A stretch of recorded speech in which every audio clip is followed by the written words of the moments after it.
Hi, everyone, and welcome back to the show. We're here today on episode 1699 of the Cabral Concept. It's great to have you with me here today. Looking forward to fulfilling a promise I made many years ago, and that was being able to teach people all around the world Ayurvedic medicine and all of Ayurvedic's wisdom through a more approachable fashion. And that's what I want to share with you here today, is understanding how to actually use the change of the seasons for good and better build up the reserves and vitality in our body by following a specific eating pattern that has been known about for many thousands of years, and of course, well beyond that as well.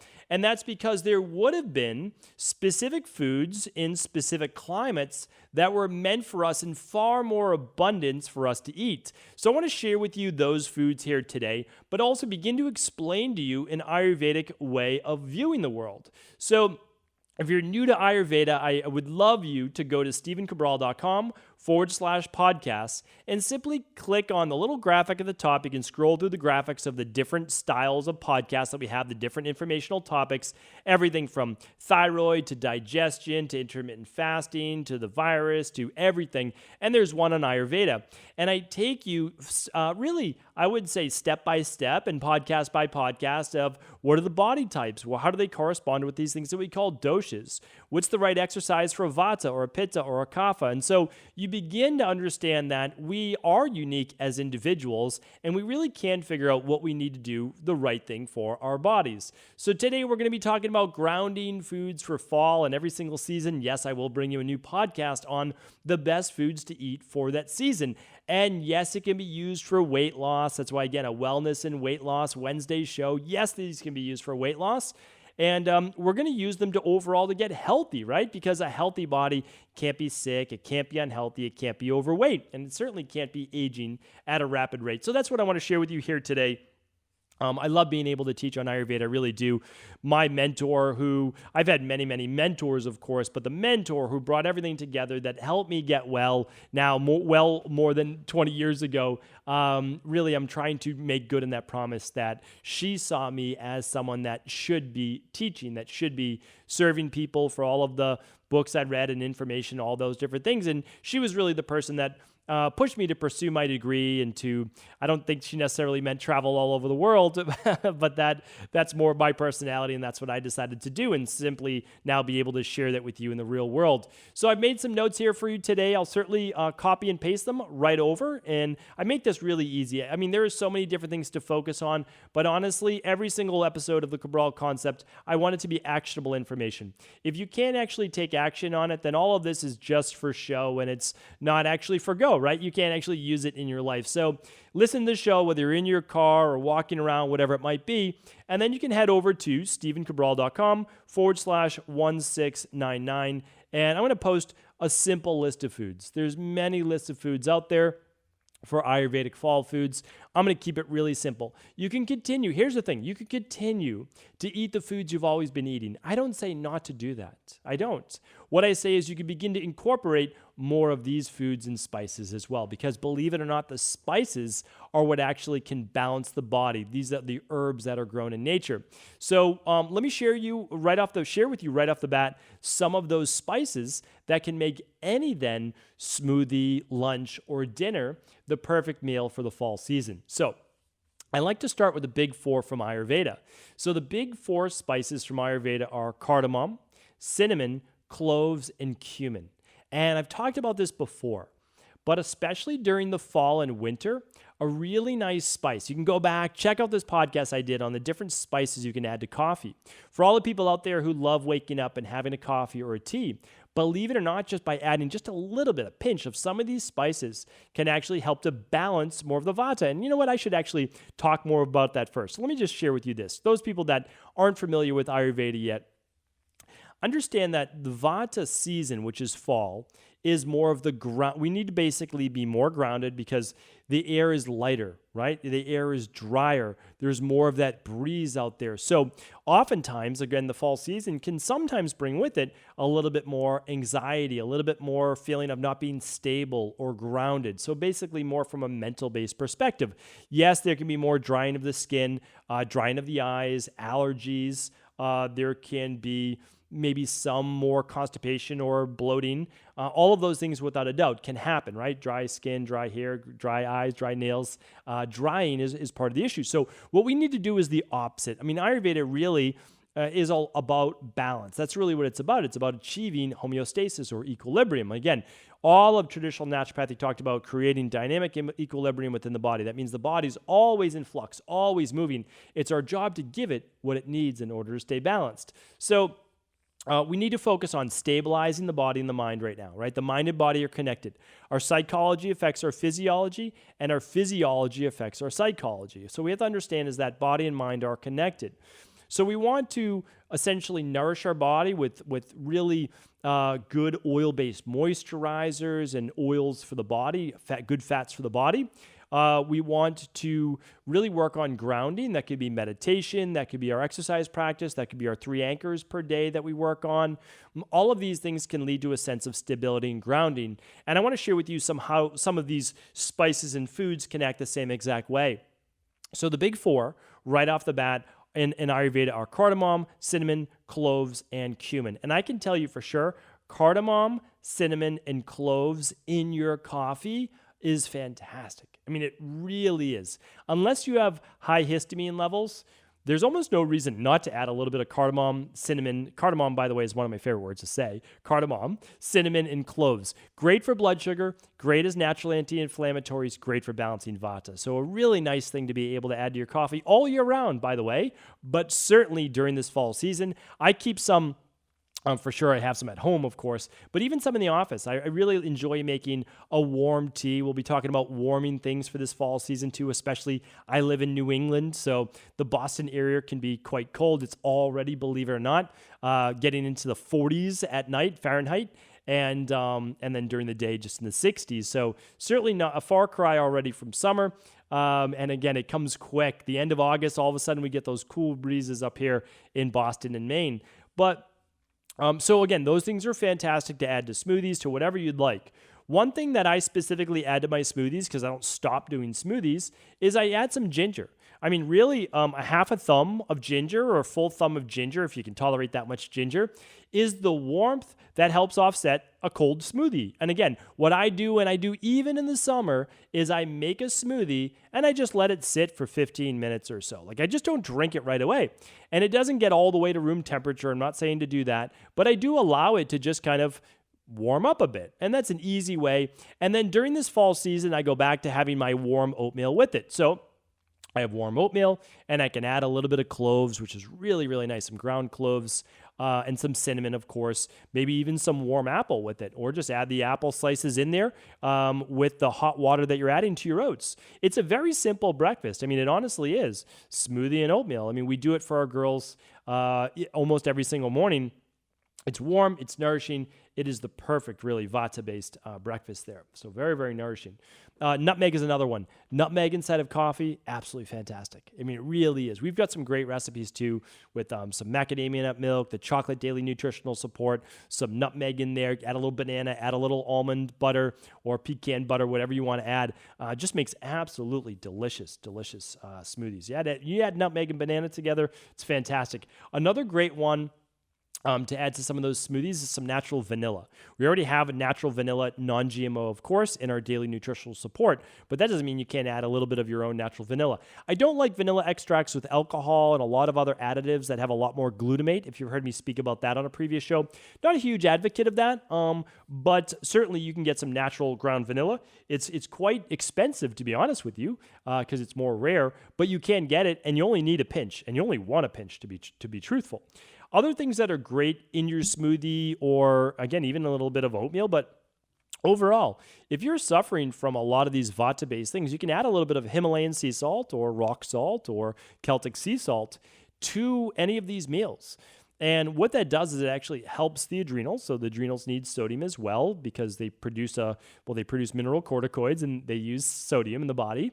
So that's a great thing. And of course, you're probably getting a lot of potassium if you're following our 7 to 9 cups of fruits and veggies every single day. So those are all great things to do. A lot of people ask me about pepper. Can I use pepper with vata? You can. I mean, it can be a little stimulating, but There's nothing wrong with using a little pepper as well, as long as it doesn't aggravate you. That's really it. A pepper is something that I enjoy. I think it's a good digestive as well. And other ones that I use, again, I'm giving you a lot of the ones that I use too. Rosemary.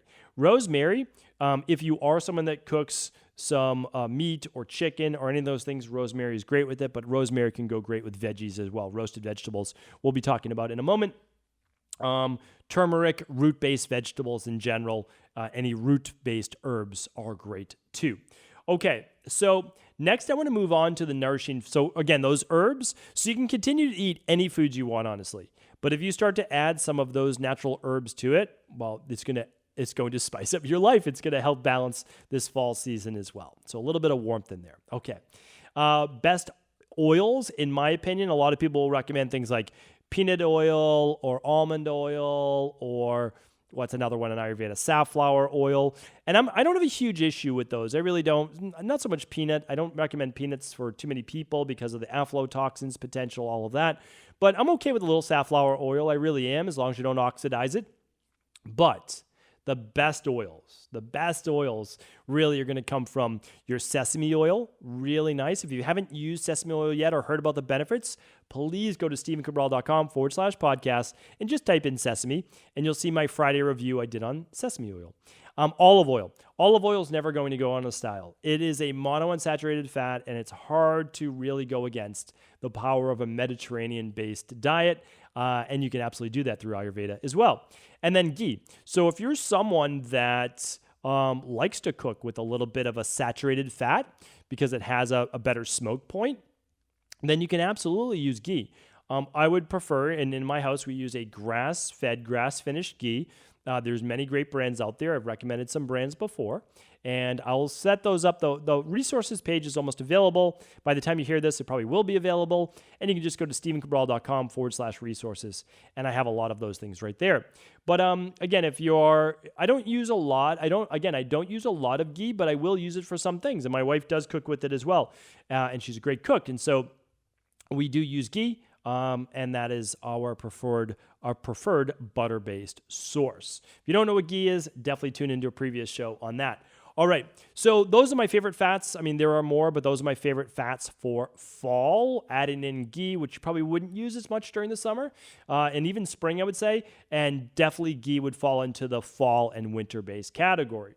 So next up is legumes. Let's say that you're someone that wants to add in different types of vegan-based proteins, and we'll talk about the animal-based ones in a second, but vegan-based proteins, again, you always have a lot of your chickpeas and your black beans and all those things out there, and those are great. But what I want to share with you is that during the fall season, if you're still sticking with those, well, fantastic. But here's what you want to do. You probably want to sprout them, or you probably want to soak them. You definitely want to cook them, or you want to puree them. So you want to make it a little bit easier. You kind of want to break down the outer shell of the chickpea, kind of pull off that little clear outer layer. And for black beans, same thing. You just kind of want to soak them, sprout them, cook them, blend them, make them into a soup. Those are all great warming things for Vata. But kidney beans can be great. They're not great for me. I've been sensitive to them ever since I started doing food sensitivity at 19 years old. But kidney beans can be a great fall food for people. And then I would say mung beans and dal, one and the same, but those are fantastic. Buy them sprouted, buy them split. Mung beans is great. All of those can be cooked and can really be a great source of protein. Really good for the gut too. A lot of people don't know that, but really great for the gut. All right, let's say that you do eat animal-based proteins. This is actually a season. This in winter can be a good season to add some of those animal proteins back in. They're more heating for the body. So if you're going to stick with your animal-based proteins, I want you to stick to pastured-based chicken. I want you to stick to your grass-fed, grass-finished beef. I want you to stick to wild game if you can. I mean, this is more of that season as well. So if you can get venison, if you can get elk, if you can get bison, those are much cleaner, lower fat, meat-based varieties, and they're less inflammatory. I mean, they really are. There's a lot of companies out there that do deliver. We're trying to connect you with some of those, and certainly I'll bring them to you on Friday reviews as well. But what you want to look for, if you can, is a less inflammatory meat, and that's really it. And again, you don't want to go overboard. You don't need to eat a pound of meat at a sitting. You could eat 4 to 6 ounces. You really can, and you could do it once a day maximum, or just a couple times a week. And again, it's about bringing balance to your body. I certainly don't believe anyone at any point in time was ever eating, again, like within the last few years or so, eating meat 3 times a day. Really, like that is 1800s and beyond. It's really more 1900s that people were able to do that, or for the very rich. And believe it or not, they had the most health-based issues. So I think that, again, I don't think that you need to cut out meat completely from your diet. It's a personal choice. I support vegan-based lifestyle. I support paleo-based lifestyle. But eating meat 3 times a day is certainly not going to be healthy for anyone. Okay. The best grains for the fall season. So again, when I talk about grains and we talk about vata, we certainly want to soak them. You can do overnight oats if you want, heat them, cook them, sprout them. You want to cook them in some way, right? So you want to make them easier to digest, because with vata, sometimes it leads to a little bit more gas and bloating and constipation. So we just want to make sure that when we're adding in something like a basmati rice, or we're adding in oats, which of course is my favorites, just because of the benefits with cholesterol and blood pressure and blood sugar. Believe it or not, oats can help with all of those things. Now, if you have an oat-based allergy, that's a problem, but you could run a food sensitivity test to check that out. You can buy gluten-free oats. You can buy organic oats. I have them on my resources pages, so definitely check those out as well. Okay, brown rice, basmati rice, yasmin rice, those are all great. What else? Quinoa, amaranth are more of like the ancient-based grains, and those can be great as well. Again, cook them, heat them, sprout them, soak them, however you want to do it, make them easier to digest. All right, and we're going to go through 2 more. We'll end with the fruit. The vegetables that I'm bringing more into the table are good. I'm going to make it really easy for you. They're root vegetables. So this is the harvest time as we move into the fall for root veggies. Root vegetables happen to be my favorite vegetables, except for broccoli, of course, but pumpkin, squash, winter squashes, sweet potatoes, okra, beets, carrots, parsnips, and then you can bring in some peppers like chilies, and you bring in some garlic and some onions. All of those things can be great. Just make sure, again, that you don't have bacterial overgrowth in your gut or candida overgrowth in your gut. If you do, well, you can absolutely test those with the candida, vitamins, and metabolic test. You can do the CBO protocol. You can do any of those specific things. But here are my favorites. We just had squash the other night. We had our first acorn squash. I love butternut squash. All of the squashes are great. And we do sweet potatoes all the time. My favorites are Japanese yams, regular sweet potatoes, and then Okinawan purple potatoes as well. So those are just some of my favorites. All right. We do rainbow carrots all the time. We love those. We try to get them organic in Boston, in Maine. All right, so those are absolutely, roast them, cook them, add some rosemary, fantastic. A little olive oil afterwards. And then fruits to favor. Okay, so some of my favorite fruit for the fall season are going to be, again, those fruit that we would typically harvest. So let's look more towards apples. Yes, pears are part of that, but apples can be even better for the vata.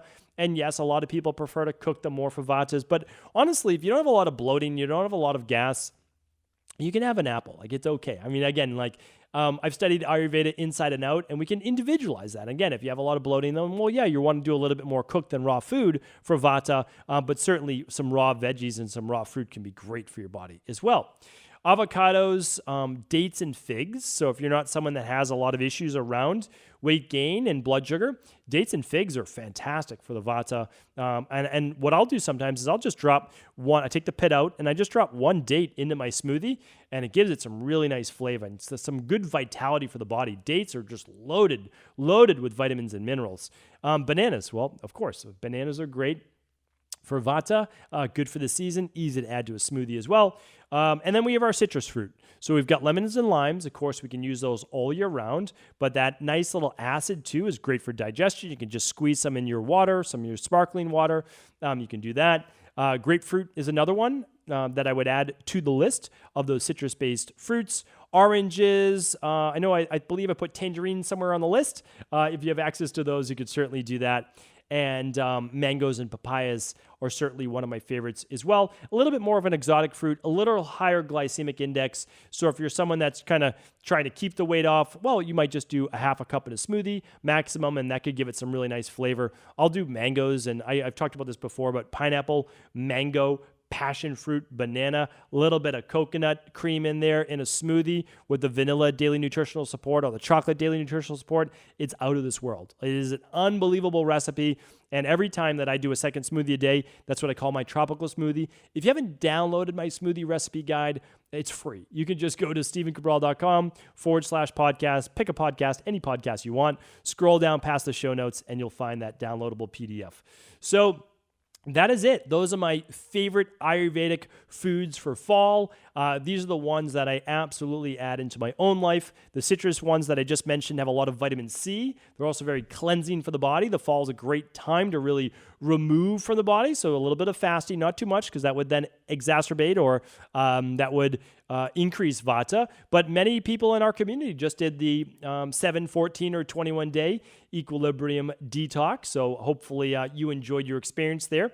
I finished mine up. I do it every single season. It absolutely sets me right at the pace that I should be. And then I typically do my Monday fast as well. You can check out those in a separate podcast.